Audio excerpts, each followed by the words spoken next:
PC engkha Tripura hastewo rang thongni yafang botoma Tripura hastewo jotui GSDP ni 43% rang primary sector ni phayo o primary sector ro jotani slai yak rukungai engkha Hukba te kubun bedek bupra ro 70% borok Hukbar khlai nukong pushiwo rang ajiwo Tripura haste ha warma eba torma engkha 10,49,000 hectare abni bisingo 2,55,000 Hukbar khlanya jugo 2022-23 bisini borok bangmani engkha 41,84,000 changmung nangma engkha 9,45,000 abuni bere 8,65,000 metric ton chamung ajnai khunei romina zakha tabuk chamung nangmani selai pujigyase engjak 80,000 ton srangsalo kasya Kokthum thumani kuthum mungo Hukbar tei Hukbar Hamkrai tangbedengni bwkhaktei obahino shaka tangbedengni tangphang financial Hukbar Hamkrai bahaki agogoi thangi manai obaharno tei khukhenka tangbedengni tangphang about activities that is going on in agriculture and horticulture department of the state government. আমাদের এই মাসে বিশেষ করে June এবং জুলাইতে আমরা agriculture দপ্তর থেকে আমন যে সিজন আছে এই আমন সিজনের জন্য আমরা অলরেডি প্রস্তুতি নিয়েছি। আমাদের এখানে প্রথমে একটু এর আগে একটু ব্যাকগ্রাউন্ডে আমি বলে নিই যে আমাদের যে এগ্রিকালচার যে অ্যাক্টিভিটি এটা একটা বেসিস আমাদের এখানে রাজ্যের অর্থনীতির যে জিএসডিপি আছে জিএসডিপি 43% প্রাইমারি সেক্টর থেকে আসে এর মধ্যে 36% আসে এগ্রি এবং অ্যালাইড সেক্টর থেকে। তো এখন এর থেকে আর বোঝা যায় যে আমাদের এগ্রিকালচার কতটা ইম্পর্টেন্ট সেক্টর আমাদের রাজ্যের জন্য। আর টোটাল আমাদের যে জিওগ্রাফিক্যাল এরিয়া আছে এর মধ্যে প্রায় 24% এরিয়া এগ্রিকালচার হয় 2,55,000 হেক্টরের মতো। এই 2,55,000 হেক্টরের মধ্যে 2,50,000 হেক্টর ওইটা 2,55,000 হেক্টর যেটা এটা নেট এরিয়া বলছে, কিন্তু পেডি আমরা যেটাতে গ্রো করি ওইটা প্রায় 2,50,000 হেক্টর। 2,50,000 হেক্টরের মধ্যে এর 60% এরিয়াতে প্রায় 1,49,000 হেক্টর এরিয়াতে আমন সিজনে সেকেন্ড ক্রপ যেটা হয় এটাতে আমরা ধান চাষ করি। তো ধান চাষের জন্য এইবার আমরা প্রায় 1,48,000 হেক্টর আমরা চিহ্নিত করেছি। এখানে আমরা যা যা লাগে আমরা প্রস্তুতি নিচ্ছি বিভিন্ন ধরনের ইনপুট এসব ডিস্ট্রিবিউশন করার জন্য। আর জুন মাসের শেষ সপ্তাহ থেকে জুলাই মাসের শেষ সপ্তাহে আমরা সিক্রেট ইত্যাদি বীজতলা এসব আমরা রেডি করছি, ফার্মার্সরা আমাদের ফার্মার্সরা রেডি করছি। আমরা যে যে অ্যাসিস্ট্যান্স দিতে হবে আমরা এটা অ্যাসিস্ট্যান্স দেবো। এর মধ্যে একটা আমাদের পরিকল্পনা আছে ইন্টিগ্রেটেড ক্রপ ম্যানেজমেন্ট, যেটা আরো প্রোডাকশন বেশি করে প্রোডাকশন করতে আমাদের সাহায্য করবে, প্রোডাক্টিভিটি বাড়াতে সাহায্য করবে। তো এটা আমরা করব। তো এর মধ্যে এটাতে যা যা আছে এটাতে আছে একটা নার্সারি বেডটা সমমত করা, আর 100% লাইন সুইং করা, যেটা সব ক্ষেত্রে হয়তো হয় না। সিড সিস্টেমের থেকেও আমার মনে হয় এটা একটা ইনপুট সিস্টেম। আর ট্রান্সপ্ল্যান্টিং যেটা 20 দিন বয়স এর যে সিডিং আছে এটা আমরা ট্রান্সপ্ল্যান্ট করব 1 থেকে 2 এই ধরনের চারা, যেটা প্রতিটি গর্তে হিল বলে ইংরেজিতে, পার হিলে এরকম 20 ডেজ ওল্ড 1 থেকে 2 চারা আমরা রোপণ করব। আর টাইমলি ব্রিডিং অ্যাটলিস্ট 2 বার যাতে আগাছা নির্মূলীকরণ এটা যাতে আমরা করব। তারপরে একটা টপ ড্রেসিং নির্মূল করার পর আগাছা নির্মূল করার পর আমরা একটা ফার্টিলাইজার অ্যাপ্লিকেশন করব। এতে আমাদের প্রায় পার কানিতে 80 কেজি বেশি উৎপাদন হবে, আর পার হেক্টরে ধরলে 5 কেজি। তো মোটামুটি সিড ডিস্ট্রিবিউশন যেটা দরকার আমন পেডির জন্য আমরা অলরেডি 618 এমটি আমন পেডি সিড ডিস্ট্রিবিউশন করেছি। এর মধ্যে যে মেজর ভ্যারাইটি যেগুলি আইসিআর এবং স্টেট গভর্নমেন্ট মিলে রেকমেন্ড করেছে এর মধ্যে আছে গোমতী MTU 7029, CO51, ত্রিপুরা হাকুচুকু 2, ত্রিপুরা নিরোগ আর সুগন্ধি সম্রাট। এটা একটা সুগন্ধি সম্রাট অলরেডি টোটাল আমরা গভর্নমেন্ট চ্যানেল এবং প্রাইভেট চ্যানেল মিলিয়ে ফার্টিলাইজারের যে এভেলেবিলিটি আছে এটা বিভিন্ন ইউরিয়া এসএসপি এবং ডিএপি মিলিয়ে টোটাল 34,344 এমটি আমাদের এখন অ্যাভেলেবিলিটি আছে। নেক্সট আমরা আসছি আন্তর্জাতিক মিলেট বর্ষ বা ইন্টারন্যাশনাল মিলেট ইয়ার। এর জন্য আমরা ডিটেইল প্রোগ্রাম করেছি এবছর। তো আপনারা জানেন মিলেট যে ক্রপটা এটা নিউট্রিশন এবং আমাদের যে লাইফস্টাইল ডিজিজগুলি আছে এগুলি প্রিভেন্ট করতে সাহায্য করে।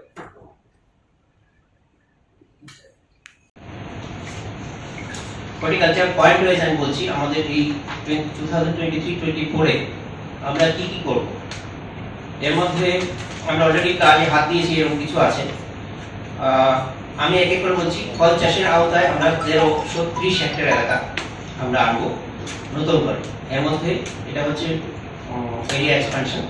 এর মধ্যে আছে পাইনাপল, ম্যাঙ্গো, ব্যানানা, অরেঞ্জ আর জ্যাকফ্রুট। এই পাঁচটা ক্রপ, এটা আমাদের মেজর ফুড ক্রপস। এছাড়া ভেজিটেবলস আমরা যেটা এনকারেজ করছি, মানে আমাদের অ্যাসিস্ট্যান্স, ফিনান্সিয়াল অ্যাসিস্ট্যান্স এবং অন্যান্য টেকনিক্যাল যে অ্যাসিস্ট্যান্স আমরা দিই ফার্মারদের, এর আওতায় থাকবে উইন্টার ভেজিটেবলস, বেসিক্যালি হাইব্রিড টাইপের ভেজিটেবলস আমরা ফার্মারদের দেবো, বিভিন্ন ইনপুট এবং ট্রেনিং এবং আদার টেকনিক্যাল অ্যাডভাইসেস।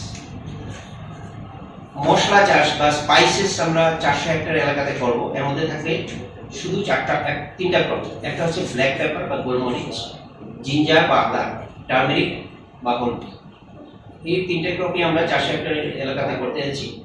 আর ফুলের চাষ আমরা করব 525 হেক্টরে। আপনারা জানেন দু রকমের ফুল হয়, একটা হচ্ছে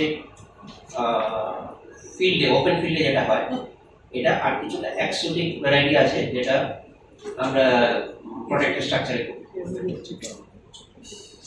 টোটাল আমরা 53 প্রোটেক্টেড স্ট্রাকচার করব, যেখানে নিয়ন্ত্রিত কন্ডিশনে আমরা এক্সোটিক বা যেগুলি করা যায় করা যায়। এছাড়া আমাদের ইচ্ছে আছে যে যারা ফুল চাষ করেন তাদের ট্রেনিং দেওয়া, কিভাবে প্যাকেজিং করা যায়, কিভাবে বুকে ইত্যাদি তৈরি করা হয়, এইসব ব্যাপারে যাতে ট্রেনিং দিয়ে তাদের কমার্শিয়ালি যাতে এক্সপ্লোইট করা যায় এই ফ্লোরিকালচার, এটা আমরা এক্সটেন্ড করবো ফার্মারদের কাছে, ফুল বিশেষ করে ফ্লাওয়ার ফার্মার যারা আছে। পুরোনো ফলের বাগান আমরা যেগুলি আছে এগুলি আমরা সংস্কার করবো 552 হেক্টর। 3000 হেক্টর এরিয়াতে আনারস বাগানে আমরা কেমিক্যাল স্ট্যাগারিং করবো, যাতে অফ সিজন, যে সিজনে আনারস পাওয়া যায় না সেই সিজনে যাতে এটা পাওয়া যায়। তাহলে আমাদের এখানে যে ফ্যাক্টরিগুলি আছে ওখানে প্রসেসিং হতে পারে। এছাড়া বাজারে মানে সিজন ছাড়াও এগুলি মানে পাওয়া যাবে এখানে, এবং রাজ্যের বাইরেও আমরা সাপ্লাই করতে পারবো। আমাদের যে প্রোগ্রাম এটা নিয়েছি, এটা আগে 1300 হেক্টর জমিতে করার জন্য করেছিলাম, কিন্তু আরো বাড়িয়ে, আরো 700 হেক্টর বাড়িয়ে আমরা 2000 হেক্টর এরিয়াতে এই মিলেট চাষ করব। আমি জাস্ট বেসিক যেগুলি আছে প্ল্যান প্রোগ্রাম এটা বলছি। কৃষক বন্ধু কেন্দ্র আমরা টোটাল সমস্ত এগ্রি সাব ডিভিশনে করা হবে। এর মধ্যে আমরা 32টি অলরেডি কমপ্লিট করতে পেরেছি।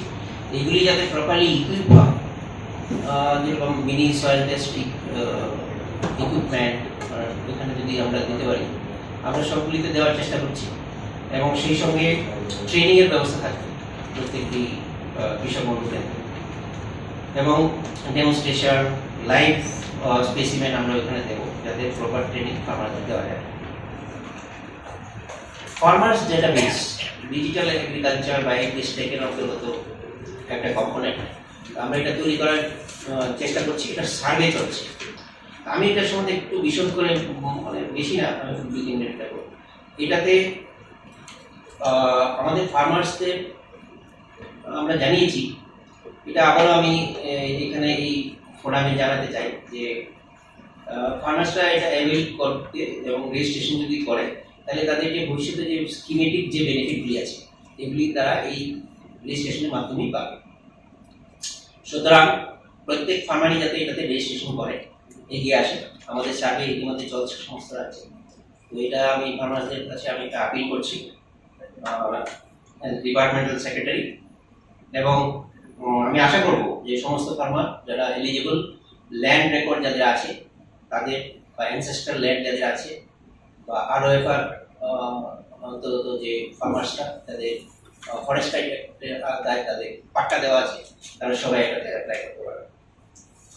তো এটা অ্যাপ্লাই করলে পরে আমরা ফার্মার্স ডেটাবেসটা যদি খুব কুইকলি কমপ্লিট করতে পারি, তো এই ডেটাবেসের যে মানে ইনফরমেশনগুলি থাকবে এগুলির উপর বেস করে আমরা ভবিষ্যৎ পরিকল্পনা নেব এবং স্কিমেটিক বেনিফিটগুলি এক্সটেন্ড করব।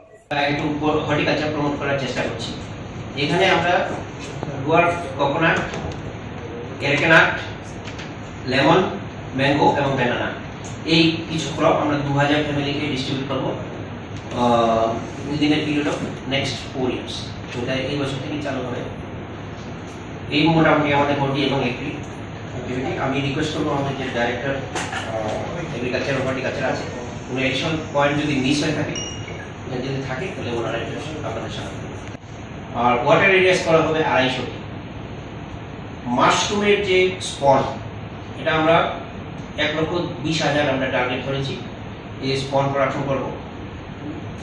পাম অয়েলের জন্য আমাদের 530 hectare area, palm oil palm, এটা পাম অয়েল না অয়েল পাম হবে, 530 হেক্টর এলাকায় আমরা চাষ করব। তাতে এক্সপেন্ডিচার হবে 10 crore। এর মধ্যে 2টি নার্সারি অলরেডি আমরা এস্টাবলিশ করেছি। এর মধ্যে যে চারা যেটা আছে অয়েল পামে, এটা আমরা ইম্পোর্ট করেছি বাইরে থেকে, থাইল্যান্ড থেকে এসছে। তো এটা অলরেডি 2 লক্ষ এখানে ব্লেন্ডিং মেটেরিয়াল বসানো হয়ে গেছে, দুটো এরিয়াতে হয়েছে এটা। আর কৃষকদের আমরা একটা ট্রেনিং এরও ব্যবস্থা রাখছি, বিশেষ করে হর্টিকালচার ফার্মার্সদের জন্য 5,369 জন ফার্মার ট্রেনিং দেওয়া হবে। আমবাসাতে আমরা একটা প্রজেক্ট স্যাংশন হয়েছে নর্থ ইস্টার্ন কাউন্সিল থেকে।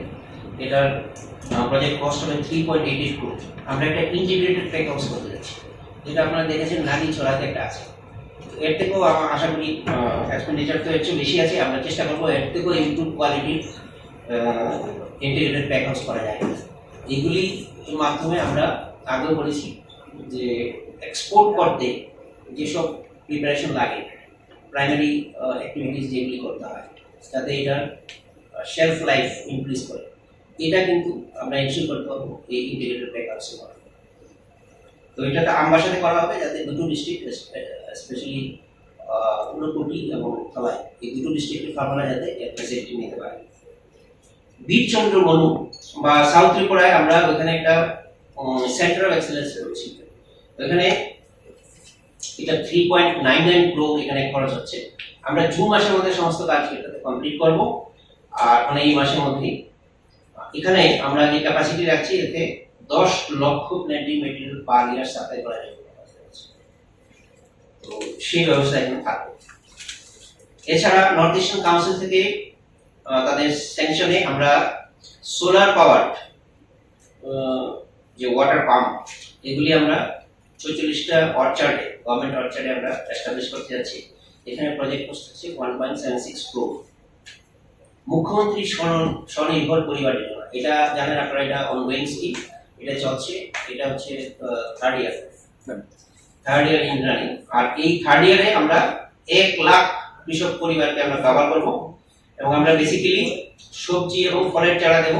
এর মধ্যে 15 লক্ষ ফলের চারা, বিভিন্ন ক্যাটাগরি, 4-5টা ক্যাটাগরি আছে, এবং 1 লক্ষ সবজি বীজের প্যাকেট আমরা দেবো। এটাও ডিফারেন্ট ক্যাটাগরি আছে। তো এটা বিশদভাবে একটু বলবেন, এটা সাপ্লিমেন্ট করবেন ডাইরেক্টরের কাছে কি কি দেবে। আর এছাড়া আমরা একটা নতুন স্কিম করতে যাচ্ছি, এটা হচ্ছে আরবান ফার্মিং। আরবান ফার্মিং একটা নতুন কনসেপ্ট, এটা আগে হয়নি। আমরা 20 যে আরবান লোকাল বডিজ আছে, ইনক্লুডিং আগরতলা মিউনিসিপাল এরিয়া, সাধারণত এগ্রিকালচারটা আমরা গ্রামীণ এরিয়াতে করি, কিন্তু এখন শহর এলাকাতে কিভাবে ছাদ এবং বেসমেন্ট ইত্যাদি বিভিন্ন খালি জায়গাতে আমরা করতে পারি, এবং ইনকাম যাতে আমাদের রাজ্যের যে অধিবাসীরা আছে তাদের আমরা যাতে ইনকাম বাড়ানোর ব্যাপারে আমরা সাহায্য করতে পারি, সেই জন্য আমরা 5,000 ফ্যামিলিকে আমরা সবজি এবং ফল, বিশেষ করে ডুয়ার্ফ কোকোনাট, ম্যাঙ্গো এবং ফ্লাওয়ার, এইগুলি আমরা তাদের দেব। আর ইন্ডিজেনাস ফ্রুটস যেটা আছে, এটা আমরা ডিসাইড করেছি যে এখন পর্যন্ত ইন্ডিজেনাস ফ্রুটসের উপরে কেউ এমফেসিস দেয়নি, তাই এগুলি কমার্শিয়ালি এক্সপোর্ট করার কথা চিন্তা করবে। এর মধ্যে আমাদের আছে কুল, আমরা যেটাকে বলি কুল বা বড়ি, তো এটা কুল, পেয়ারা, লিচু এবং জাম, এই 4টা ফ্রুটস আমরা চিন্তা করছি 200 হেক্টর এলাকাতে আমরা করবো। এর মধ্যে 1000 ফ্যামিলিকে আমরা অ্যাসিস্ট্যান্স দেব। এটা আমাদের এখনো যে এগ্রিকালচার, এটা মানে এটা গেমল বলছি, কারণ আমাদের ম্যাক্সিমামই নির্ভর করে এটা মানে প্রকৃতির উপরে। তো প্রকৃতি যদি সাহায্য করে তাহলে অ্যাবান্ডেন্ট ফসল হয়। তাহলে ইরিগেশনের মাধ্যমে আমরা যেটা করতে পারি, এটা 50%-এর মতো ইরিগেশন কাভার হয়েছে। তো ইরিগেশন ফেসিলিটিস কিছু কিছু জায়গাতে এক্সটেন্ড করা খুব ডিফিকাল্ট, কারণ জলের পরিমাণ মতো জল সেখানে পাওয়া যায় না। আমরা যদি 100% ইরিগেটেড হতো তাহলে এটা হতো ইতিমধ্যে হয়ে যেত। It will depend on irrigation. Irrigation যদি আমাদের এনশিওর করতে পারে উই ক্যান ডু ইট। এবার তো এমনিতে বর্ষা মানে এখনো কবে আসবে আবহাওয়া হচ্ছে বলতে পারছি না, তো সেই জায়গায় আমন গাছের যেটা টার্গেট নেন জুনে যেটা আমাদের শুরু হওয়ার কথা, যদি না হয় পুরো হেক্টর যেটা টার্গেটের জন্য কি চাষ করা সম্ভব যদি বৃষ্টি না হয়? বৃষ্টি না হলে তো এটা বিপর্যয় হবে, এটা কেউই আমার মনে হয় করতে পারবে না। ইরিগেশনের মাধ্যমে আমরা হয়তো চেষ্টা করবো, কিন্তু কতটা করতে পারবো এটা আমার নিজেরও ডাউট আছে। আশা করি বাই 12 or 13 আমাদের এখানে মনসুন হিট করবে, কারণ কেরালাতে 6 বা 7-তে হিট করার কথা ছিল, এটা এখনো করেনি, হয়তো 2-3 দিন পিছবে। কিন্তু কেরালায় মনসুন হিট করার প্রায় 5-6 দিনের মধ্যে ত্রিপুরাতেও আসে।